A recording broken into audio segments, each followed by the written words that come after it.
মেহমুদ মাদানীয়ে হওক, আৰছাদ মাদানীয়ে হওক, কিংবা সৈয়দা হামিদৰ দৰে ব্যক্তিয়ে হওক, বাংলাদেশীৰ পক্ষত অসমত আহি কথা ক'ব, অসমীয়া জাতিৰ বিৰুদ্ধে কথা ক'ব, অসম চৰকাৰৰ বিৰুদ্ধে কথা ক'ব, অসমীয়া মানুহক ধ্বংস কৰিব পৰা কথা ক'ব, ইয়াত সাম্প্ৰদায়িক বিষয়বস্পদ কৰিব আৰু বাংলাদেশে ৰক্ষণাবেক্ষণ দিব, এই কথা গ্ৰহণযোগ্য নহয়।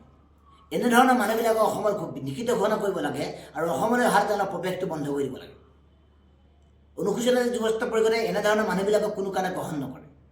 বাংলাদেশী অসমখন খুলি খুলি খালে, মিয়াই অসমখন ধ্বংস কৰিলে আৰু এই বাংলাদেশী মিয়াৰ মুখপত্ৰৰ দৰে সৈয়দা হামিদে যি কথা কৈছে, এই কথাটো কিন্তু সহজে ল'ব নোৱাৰে, লোৱা উচিত নহয়। আৰু সেইবাবে অনুসূচিত জাতি যুৱস্থাৰ পৰিষদে ইয়াক ধিক্কাৰ জনাইছোঁ আৰু আহি থকা সময়ত এনেধৰণৰ মানুহবিলাকক অসমলৈ অহাটো কিন্তু বাৰণ কৰিছোঁ।